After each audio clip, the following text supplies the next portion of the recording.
ছাড়া পৃথিবীর একটা মানুষের সাথে সরাসরি কথা বলবেন, আমার কাছে তো উনার মর্যাদাটা সবচেয়ে বড় মর্যাদা মনে হয়। উনি নাজিবুল্লাহ।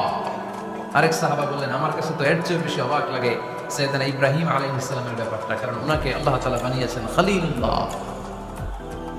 তাহলে একজনকে পাওয়া গেল সফিউল্লাহ, আরেক নবীকে পাওয়া গেল কালিমুল্লাহ বা নাজিউল্লাহ, আরেক নবীকে পাওয়া গেল খলিলুল্লাহ।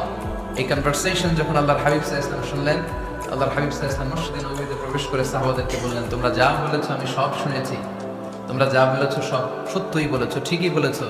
আল্লাহ তাআলা একজনকে বানিয়েছেন সফিউল্লাহ, একজনকে বানিয়েছেন খলিলুল্লাহ, একজনকে বানিয়েছেন কালিমুল্লাহ। তবে জেনে রেখো, আমি হচ্ছি হাবিবুল্লাহ, আমি Habibullah. The higher status, the highest peak of the status, সবচেয়ে উঁচু স্ট্যাটাস হচ্ছে আমার। খলিলুল্লাহ মানে আল্লাহর বন্ধু, হাবিবুল্লাহ